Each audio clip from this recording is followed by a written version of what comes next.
Brad Lea, welcome to the show, my friend. It's a pleasure to have you. Thanks, buddy. Appreciate you. Yeah, I've been looking forward to this for a while now. I was actually in Vegas when I reached out to your assistant. I'm like, I'm getting this guy on the show. So it's nice to have you on here. So let's get right into it. You just wrote a book, The Hard Way. I read the whole thing. I've been telling my friends and family to pick it up, and a couple of them have picked up some copies themselves. So let's just get right into it. You talked about a story in the book right in the beginning where you had to get a job. I believe you were living up in Oregon at the time, and you were walking around with a piss bag, in air quotes. So tell us a little bit about that and what lessons you learned kind of from starting out when you thought you had to work hard to make some money.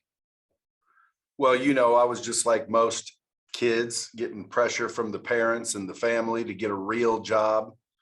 So I went out and applied at this Forest Service to fight forest fires, and thought I was going to show up and be Mr. Cool and wear a flannel shirt with a freaking axe over my shoulder and a wolf by my side and go out and save eagle eggs or something. And I show up the first day, and it was farthest from that, as you can imagine. They pointed at a big plastic or like almost rubber bag of water. They called it a piss bag. Yeah. And they told me to put it on my back and like a backpack and walk around and squirt on the stumps that were still smoldering. So I did that for, a half a day, and it was just crazy. So I ended up 3 days later, miserable as hell, decided that, a little patch of poison oak was going to kind of, make me take a few days off. So ultimately I went and showed the guy, hey, I got poison oak. I need a few days off. This isn't going to, play well in this kind of work environment. So, and he opened his shirt and he was covered in poison oak. And he said, dude, that's part of the job.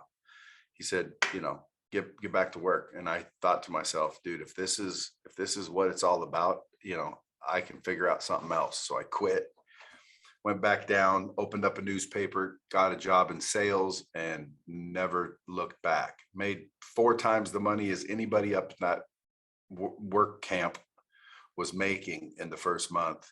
Got to wear a suit, cologne, look cool.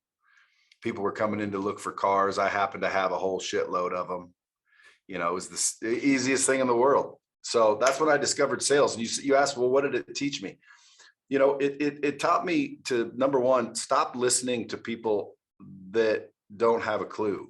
You know what I'm saying? Yeah. Like all my family's blue collar. That's all they knew. So in their mind, hard work, hard labor, was the answer. When in reality, working hard versus working smart, I would take working smart. I would rather, make money talking and using a pen than swinging an axe or a shovel. That's just me though. No, it's so true. I remember when this was a long time ago now. I remember I had a good job. I was probably 19, putting floors in grocery stores with my dad's friend overnight with ex-convicts, right? Because like they would get hired, and I was like making good money, but it was like I was literally hurting my knee. It was just like a lot of just bullshit overnight in the middle of New Jersey, putting floors in. And I remember the first time I got a paycheck, it was more than what most people my age are making. But I was like, man, I worked really hard for this. Like I had to literally sit here and put floors in grocery stores overnight. And it was like a light bulb went off my head. Not as bad as the piss bag, because I didn't get poison oak. But I'm like, there's got to be a better way to make money without having to, break my back overnight driving. There is. There's a lot of ways to make money, but at the end of the day, if you ever want to get, wealthy, you're going to have to sell something. 100%. So if you're going out and you're digging ditches or, working in the forest or, building, houses or, construction, labor, you're probably not going to use that to build your financial wealth. You might, if you're smart, work long enough and hard enough to save a little money to invest and then get out of the rat race that way. But dude, there's so many people out there busting their ass for hard labor and zero, get out of the rat race. No, it's insane, especially with the way the internet's going with technology. I mean, I've been in the real estate business for a while now, and just the ability for anyone to really start a business now online, and even in the real estate space where we do a lot of house flipping and wholesaling, and like we wholesale houses all over the country without ever seeing it, like with the power of the internet. And like that wasn't around 10, 15 years ago. So it's just crazy to see the opportunities now and what you can really do when you have some good skills. Like you got to know how to persuade and sell and close. I'm looking forward to talking about that on the show today. But it's so much easier now than it was even, I mean, when you got started in sales, I mean, what was it like? This had to be 25, 30 years ago, right? Yeah. So you didn't have all the stuff that's around now where it's virtual. You could pretty much do everything virtual. So let's get into some sales stuff as you covered that. So there's a lot of people out there talking about sales. There's tons of that information out there. Every time I listen to you talk about sales, I really gravitate more towards your content, right? Because you obviously have been doing it, you're still doing it. And that's how you kind of cut your teeth in the business world. So what are like some of the common mistakes you see the average salesperson make, maybe like 2 or 3, because this could be like a 4-hour thing, that really just hold them back from excelling? Because a lot of people get into sales, it's commission only, and they spin their wheels, and then they're frustrated, they quit, and they go get their job again. Well, define the question. I mean, what are the biggest mistakes? Like, is it like when it comes to not succeeding in sales, like a lot of people that get started in sales, they're excited because they can make unlimited income, and then they run into all these roadblocks, right? They just get defeated, and they ultimately fail out of sales, right? Whether it's their own business or whether they're selling a product on commission only. What are some like kind of things you see from the salesperson who's a poor performer, besides the obvious, like being lazy or not having a strategy? Well, usually when it comes to sales, the poor performers are the ones with the worst work ethic. You have to understand it's basic, right? The more hands you shake, the more money you make. Yeah. And people get into sales and they have a fear of judgment. They don't want to look stupid, sound stupid. So they just don't talk to very many people. And when they do, they have no confidence, and that costs them. When it comes to sales, just remember one thing, 9 times out of 10, the people that you're talking to are looking for what you have in the first place. So all you have to do is, instead of trying to sell them something, try to help them with something. Just like have your mind focused on, how can I help this individual? Help them get out of a situation, help them, get to work better, faster, more comfortably. Who knows what you're selling, but sales is really just helping people solve their problem. Yeah, no, it's so true. And we have this like, have you ever done like sales, like looked into sales training in like the real estate investing business? I'll say why, because that's where most of our listeners come from. In our business, at least in like the wholesaling, flipping business, we're buying the house, but at the end of the day, we're selling the customer on why it could benefit them from selling their property at a discount. So a lot of people, like, they have a lot of resistance, like they get something in the mail or they go on Google, they find an ad, and a lot of people who start, they feel like they're fighting an uphill battle because they got to try to convince somebody to sell their house for 300, for 200, right? So we see a lot of resistance with that. So I always tell people, like, at the end of the day, you can't create a motivated seller. You have to discover the motivated seller from, you said, asking the right questions. But it's like a little bit of a different kind of thing in our business because, you're really buying the house, not selling anything, if that makes sense. Well, you're selling them on selling you the house. Yeah, exactly. Yeah. You're selling no matter what. Like, a lot of people don't realize you're in sales regardless. Like, dude, you're in sales even if you're not in sales. Yeah. Life is sales. And once you realize that, then you have to factor in the fact that, anything can be learned and improved upon that's managed. So you literally intentionally go out and try to get better at sales, persuasion, influence. And really, it's just human behavior. It's building relationships. I mean, relationships are the new currency. If you had more relationships, you would wholesale more homes for sure. 100%. But you don't have as many relationships as you need to make the income you're wanting to make. If someone's sitting there going, I want to make $1 million. Well, that's a certain amount of relationships you have to have. Okay. So get busy. You know what I'm saying? Get off your ass, start shaking hands, start introducing yourself, start doing the work, start working on the mindset. I mean, if you want to be unstoppable, dude, there's only 3 things you have to focus on: the mindset, the skill sets, and the habits. If you have the right mindset and the right skill set and do the right habits, you're literally unstoppable. Nobody can do. There's nothing anyone can't do if those three things are in place. I 100% agree with you, man. 100%. You're talking about that in depth in your book. And I think the mindset for the new people just holds them back so much. Like, what do you think of, like, what would you say if there's someone new listening to this, they've never heard of you before, hopefully they get your book after, what's the number one mindset thing you think they have to, what is like the number one mindset, I guess, tip you would give them so they can start with that foundation and then build the skills and the habits from there?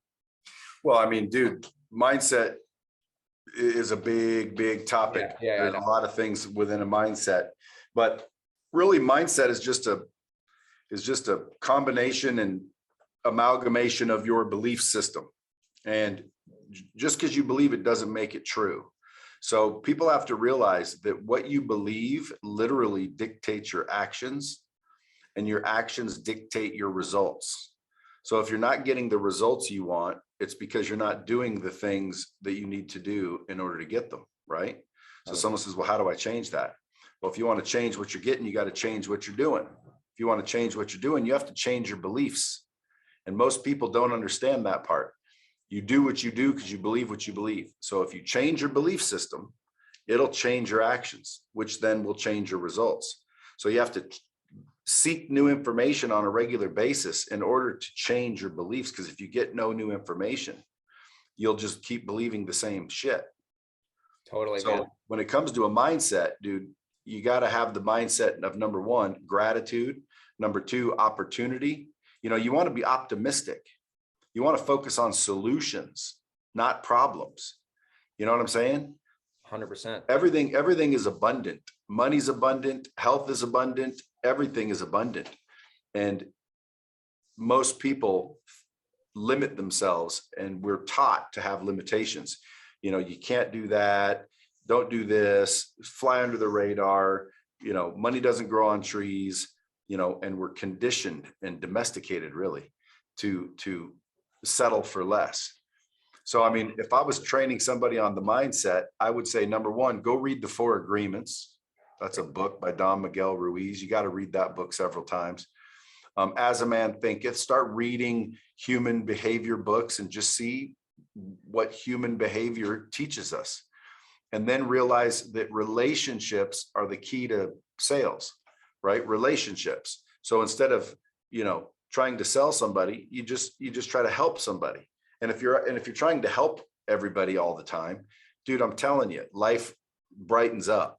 Okay. Because you're not out for yourself. Up until I was about 30 years old, dude, I was out for myself. All I wanted to do was get rich. I always said I was going to be rich. Everything I did and all the places I went were in pursuit of riches. Well, up until 30, I never really made more than $500-600 grand a year. And I couldn't figure out, what the problem was, because I'd work long hours. I would do it all.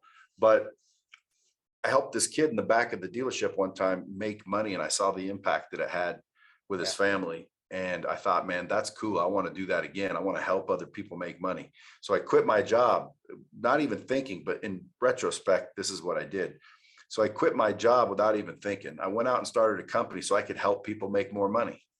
I want to help you make more money. I want to help you make more money. Hey, bring your salespeople in here and I'll help them make more money. All I wanted to do was help people. And soon as I started worrying about helping other people instead of myself, my income doubled. Blew up, right? And then tripled. How that works.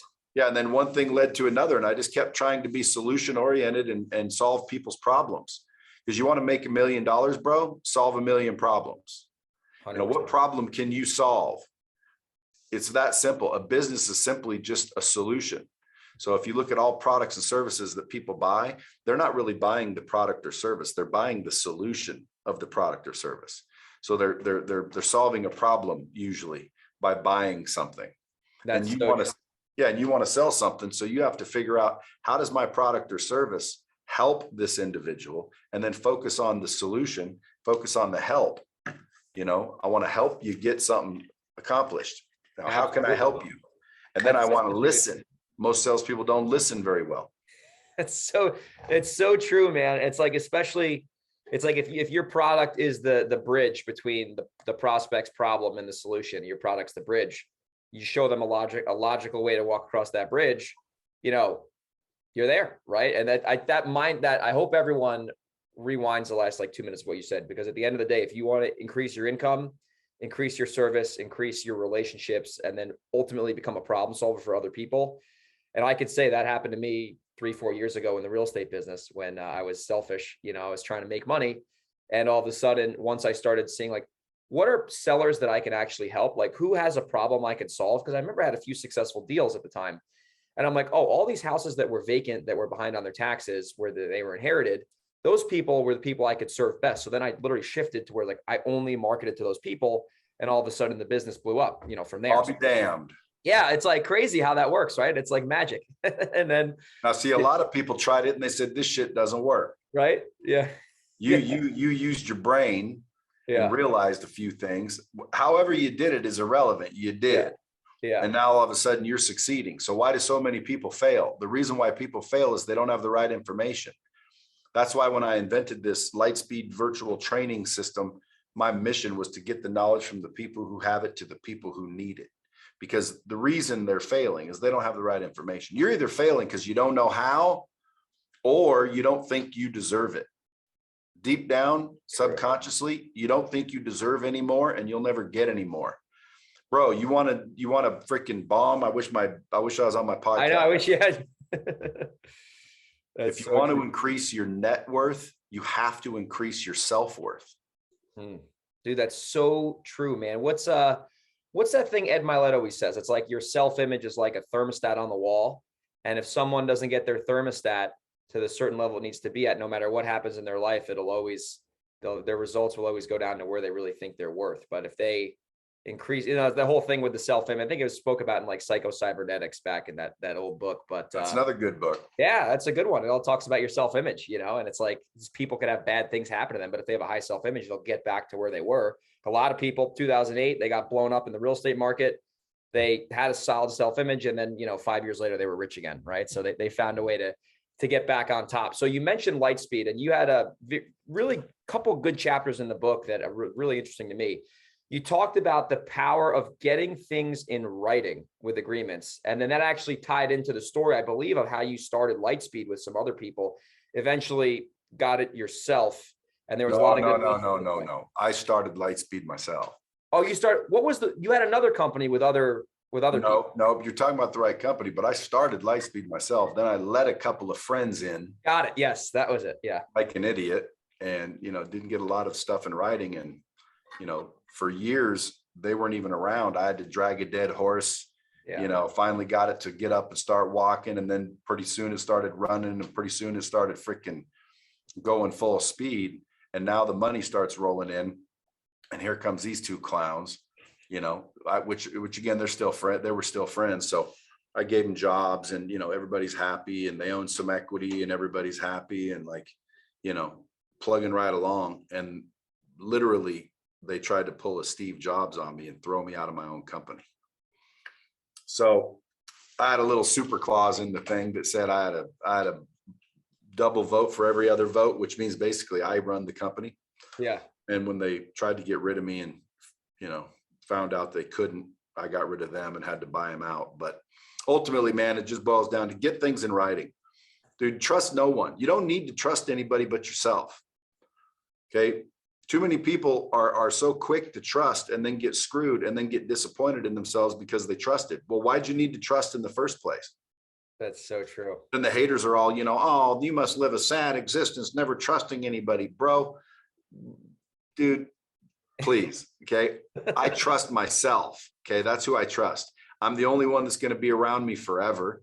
All others, you never know. You ever see people get married and they're so in love, and then 10 years later they hate each other? What happened? I thought they were so in love. I thought they trusted each other. Men have trusted women and found out they were cheating, vice versa. Business partners have gotten together, trusting each other, and gotten screwed. Trust, dude, is bullshit. Okay. You don't need to trust people to be successful. What you need to do is get things in writing. It's very simple. If you and I just decided to make a deal, let's memorialize something in writing real quick. Doesn't have to be elaborate, doesn't need, teams of attorneys. It's just put it on a bar napkin. Yeah. Because when the money starts coming, dude, people change. And 100%. then you say, well, that's not what I meant. That's not what I said. That's not what we agreed to. Well, if you put it in writing, you can always refer back to the document. This is what we agreed to. Dude, so trust me when I tell you, folks, get shit in writing. Okay. That is your mom wants to make a deal with you. No problem, mom. Sign right here. It's so funny you say that. We do a lot of private capital for our business, and every time we work with the same lender, like we do like repeat business with them, sometimes we're like, oh, let me just give you the money and just take it and buy and I'm like, no. It's going in writing. It's explained. I don't care if this is the 10th loan we've done. Everything is in writing.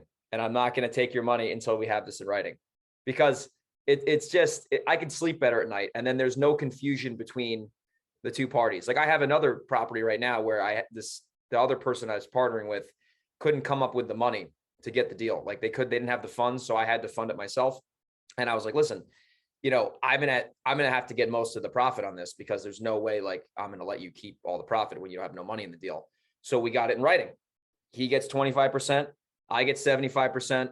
This is exactly what my responsibilities are. This is what so there's no confusion now that we're taking the deal full cycle. So I think in the beginning, people, they're too optimistic about, like, they're like, oh yeah, they're never going to screw me. It's like, yeah, until they screw you, I've gotten burned a few times. So I remember reading that in your book and I was like, man, that is such good advice. It's so basic and simple, but man, it can save you big time.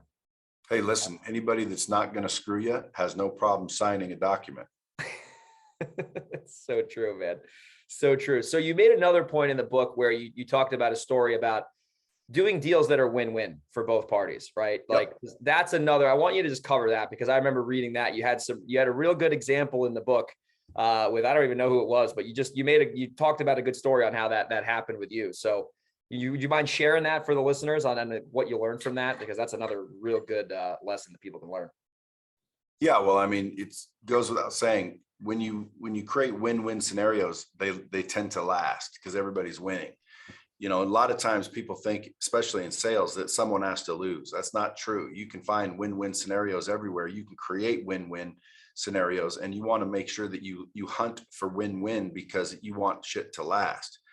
Stuff tends to end when it's not win-win. If me and you made a deal a month and a half later, I'm not happy. Guess what, dude? There's going to be trouble.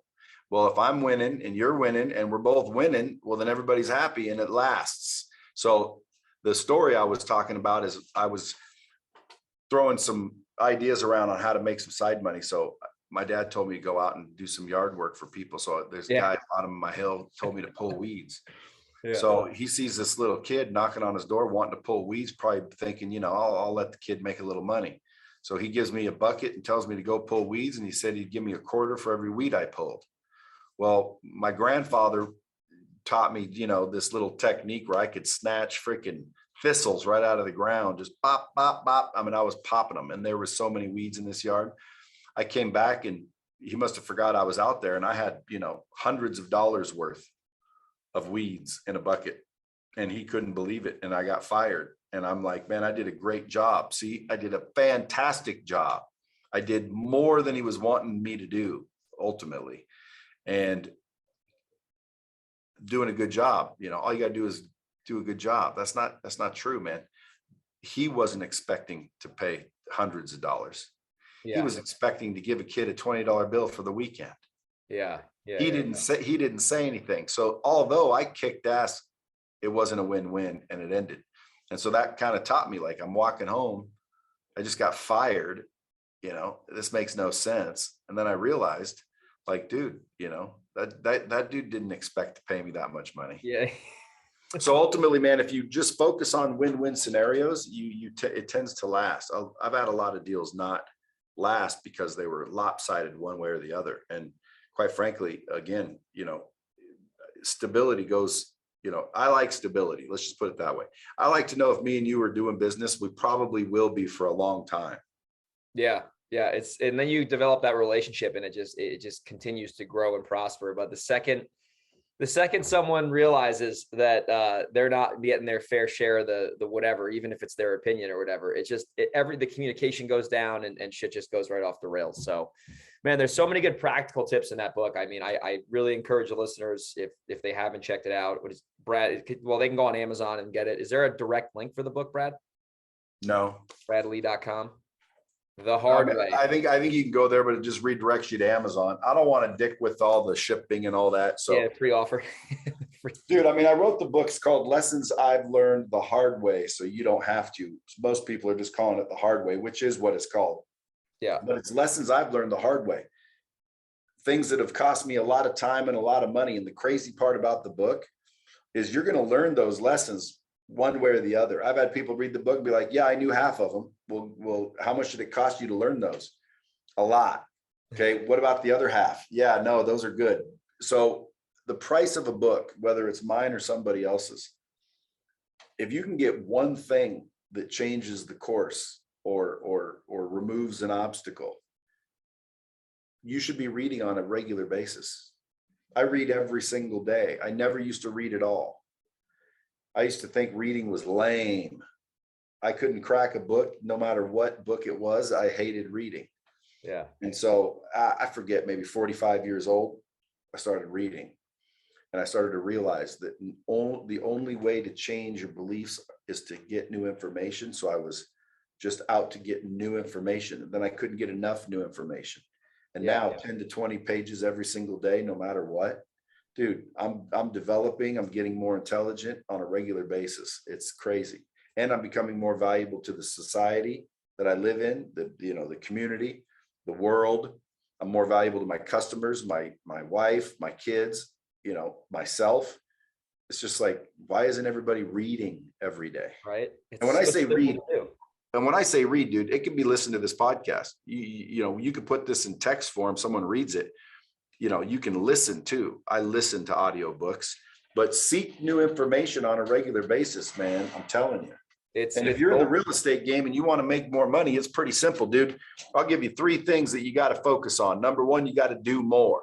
Okay. People are like, what do you mean? That's what I mean. You got to do more than you're doing now. Figure out what activities are making you money and do more of them. Why make money when I flip a house? Right. Well, how do you got to go backwards. How do you find the house? Well, I put an ad in the newspaper. How much money did you spend? Oh, I spent $800. Spend more. Do more advertising. I knock on doors, knock on more doors. Stand out in front of a freaking grocery store and introduce yourself to everybody walking out, ask them questions about their houses. Yeah, you'll get a lot of weird looks, but I'll bet you anything, you do it long enough, you're going to get deals. Social media, build yourself a brand. Do you have a YouTube channel? Do you have a social media channel? Are you leveraging it right? Are you building a brand correctly? Do people know you? You have to be known in order to do business with somebody. Like, if I don't know you, how am I supposed to do business with you? Totally. So right now, if you want to do business with the entire town that you're in, you got to figure out how to get known by the entire town. So true, man. So true. You see a lot of people now in our business, they're running commercials, right? And they're becoming local celebrities, right? So now everyone knows, like, there's a guy in Vegas we both know, big time flipper, Ryan Pineda. He's got commercials running all over Vegas. They're doing tons of marketing. So, when you can develop that market, credibility, you're going to get deals flocking to you left, right. And it's powerful, man. So what are the other 2 things? You said the first thing was you got to be known. What was the second thing? The first thing you said was do more. Yeah, you got to do more than you're doing today. Right? Yeah. And it has to be the right things. You don't do more smoking weed. You don't do more playing Xbox. You do more of the income producing activities, prospecting, closing deals, advertising, like everything that you're doing currently to make any amount of money. You just need to do more of it. So you got to break down, what am I doing to make money? Write those all down and say, okay, tomorrow I got to do more of those. And then the next day, more of those. So you just keep doing more. Then the next thing you got to do is get better. That's training, learning, reading. You got to get better at what you're doing. So let's say you're talking to 100 customers, you make 10 grand. Every 100 customers, you do enough to make about 10 grand. Well, if you talk to 200 customers, that's doing more. You'll probably make 20 or 30 grand, right? Yeah. Well, if you got better and talked to 200, well, now you're going to make even more. Yeah. The cool part is if you get better, you can do less and make as much. So now you can spend more time with your family or invest your time other ways. However, you got to get better. So it's do more, then get better. Then the last one is scale. And the way you scale anything is through people and technology. So what technology is out there that can help you organize quicker, automate anything that allows you to automate tasks, activities, et cetera. And then obviously people. So if you're going to hire people to do things, you're going to need to be prepared in order to grow with that team, right? Because 9 times out of 10, dude, you're never going to get to where you want to be all by yourself. 100%. You're going to need other people, right? So instead of making all the calls yourself, hire someone, give them a little, most of the money. You don't make as much when they're making the calls, but guess what? Now you have more time to go out and do other things. So you just scale your business. I had a guy call me one time. He was basically prospecting 3 or 4 days a week and then closing on one day. And I told him, I said, dude, why don't you hire someone to prospect, set you appointments so you can close the whole week. He did that and like 4x'd his income. And he was stuck for years. He couldn't figure it out because he believed he had to prospect. He had to set the appointment. He had to knock on the door. Yeah. When in reality, he could have paid someone else less than he gets for doing it. Totally. And that's how you scale. So you do more, get better, and then scale. And you just keep repeating those things. And pretty soon you'll be making more than you've ever made. Dude, I love it, man. I like how you keep simple shit real simple, man. Like you don't make it confusing. It's easy to follow.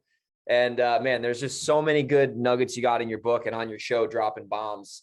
I mean, how long have you been doing drop? I remember when you first announced you were doing Dropping Bombs like years ago, I was like pumped for it to release. And I've been listening to that show for years, man. So how long have you been doing that show for now, man? You got a lot of episodes, dude. Maybe 3 years, 3 years. Yeah, man, it's such a good show. And you like to have everyone in studio usually, right? You put in 90% of people you make them come to Vegas. Yeah, unless you're famous. That's awesome. So, well, listen, dude, I want to respect your time. We've gone a little bit over the half-hour mark. So if people want to connect with you on social media, what's the best way to follow you? And then I'll put the link for your book in the show notes, and we'll also put your podcast link in the show notes as well. What's your Instagram? At The Real Brad Lea? Yeah. I mean, dude, everything's at The Real Brad Lea. All my companies usually have the word real in it. My whole, thing is keep it real. Yeah. You got to be real, dude. Most people are not, they're trying to be something they're not. They're trying to act like someone they're not. They're on social media trying to be cool. Yeah. When they're maybe not cool. They're trying to impress other people instead of themselves. To me, go out and build a brand, especially if you guys are in real estate, flipping houses, selling houses, any kind of real estate, man. You got to freaking work on yourself. You got to be different than everybody else in the world. You know how many realtors there are in this world, and they all have their picture on their card. And they're all the same, man. So like you have to separate yourself. And the only way to do that is look inward, man. Go build the relationship with you first. Then when people meet you, they're drawn towards you because what they'll feel is like, confident, authenticity. You got to keep shit real, bro. I love it, dude. Well, you're certainly keeping it real, man. We'll have all the links in the show notes, and we'll have everyone follow you on Instagram. Brad, man, really appreciate your time. This was a lot of fun. I'm gonna be listening to this one myself, and I hope you have a good rest of your day, man. Hey, man, thanks for having me on. Appreciate you. Thanks.